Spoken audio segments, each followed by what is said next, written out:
Kugeza ubu biracyari urujijo ku banyarwanda benshi bibaza umuntu wa mbere mu muziki ndetse uhembwa amafaranga menshi kurusha abandi.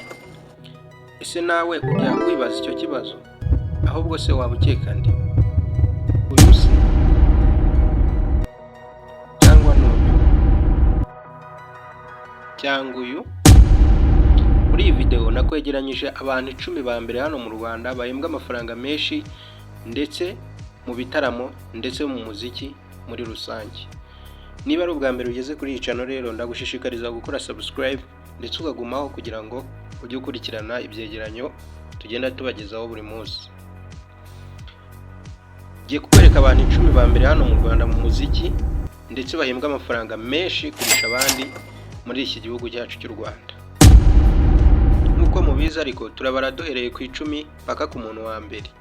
Ariko nubwo ngiye kubabwira abantu 10 bahembwa amafaranga menshi hano mu gihugu cyacu cy'u Rwanda, ibiciro twashyizeho ntabwo ari range cyangwa se limit yayo umuhanzi ahembwa. Ashobora kujya hasi cyangwa se akajya hejuru bitewe n'uko umuhanzi yaperforminze cyangwa se yamamaje bitewe n'akazi yabonye. So rero nguhaye ikaze we tujye kubana muri iki kiganiro. Niba uri mushya rero kanda subscribe kugira ngo tujye duhora turi kumwe.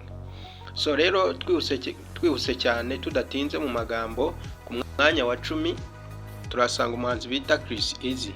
So Chris Easy rero murabizi ni umuhanzi ukundwa n'abantu benshi cyane cyane urubyiruko, akaba ari umuhanzi w'umunyarwanda nk'ibisanzwe. Rero Chris Easy ashobora kwinjiza ibihumbi 20 ku mwaka. Aya rero nkuko twabivuze haruguru ashobora kujya munsi cyangwa se akiyongera bitewe nuko umuhanzi ubwe yakubura kujya munsi cyangwa se akiyongera bitewe nuko umuhanzi yakoze. Ku mwanya wa 9 rero turasanga bita Riderman. Riderman nawe ni umuhanzi wa performance kuva kera, arazwi cyane mu muziki. Yatangiye kera birumvikana za 2010 kuzamuka. So rero na nubu aracyakora, muramubona afite indirimbo nshyashya. So rero nawe akaba ashobora kwinjiza ibihumbi 25 by'idolari ku mwaka. Ashobora kwiyongera cyangwa se akajya munsi bitewe nuko yakoze. So rero twihuse cyane, ku mwanya wa 8 turasanga bita Element. Element rero nawe ni umunyarwanda nawe ukundwa n'urubyiruko cyane, afite indirimbo nziza, afite n'indirimbo nshyashya. Ubu ngubu Element ashobora kwinjiza ibihumbi 30 ku mwaka. Aya rero nayo nkuko twabivuze haruguru ashobora kujya hasi cyangwa se akiyongera bitewe nuko yaperforminze cyangwa se yakoze muri rusange.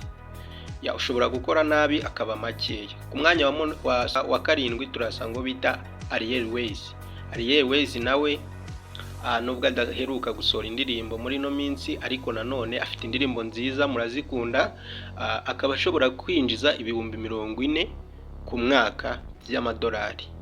So aya rero ntago ari amafaranga makeya ushobora kuvuga ngo ni makeya kuri Ariel Ways, ashobora kwiyongera bitewe nuko yakoze. Twihuse cyane rero, ku mwanya wa 6 turasanga bita Kivumbi King. Mwaramukunze mu ndirimbo nyinshi za Wait n'izindi zigiye zitandukanye. Ni umuhanzi w'umunyarwanda muri rusange. Ashobora kwinjiza rero ibihumbi 50 ku mwaka.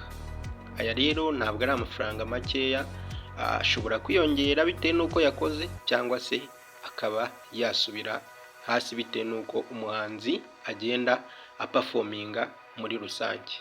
Ku mwanya wa 5 turasanga bita Butera Knowless. Butera Knowless nawe ni umunyarwanda uzwi wakoze kuva kera, indirimbo ze za kera twagiye tuzikunda benshi murazizi.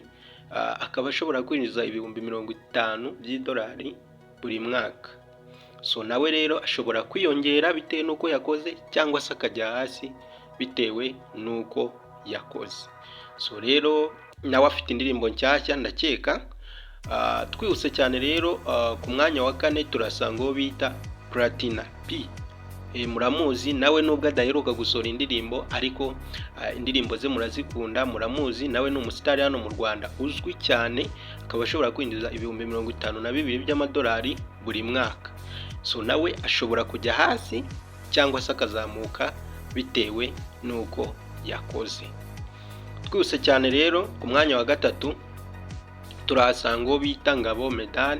Uyu we ntakibarizwa hano mu Rwanda kubera ko umuziki we asigaye awukorera muri Leta Zunze Ubumwe za Amerika, cyane ko ubu yahinduye n'injyana, asigaye aririmba gospel, ariko ashobora kwinjiza ibihumbi 100 by'idolari bya buri mwaka bitewe n'uko yakoze. Ashobora kujya hasi cyangwa se akazamuka bitewe n'uko yakoze.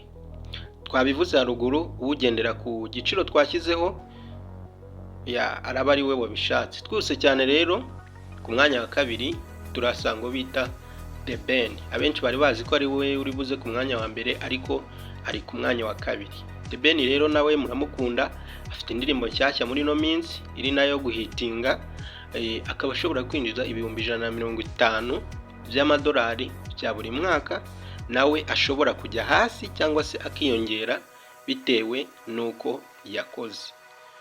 Twihuse cyane rero ku mwanya wa mbere turasanga uwo bita Bruce Melody. Bruce Melody muramukunda, muramuzi, nawe afite hit nyinshi kandi yatangiye kera, n'umwe nawe na The Ben nabo batangiye kera.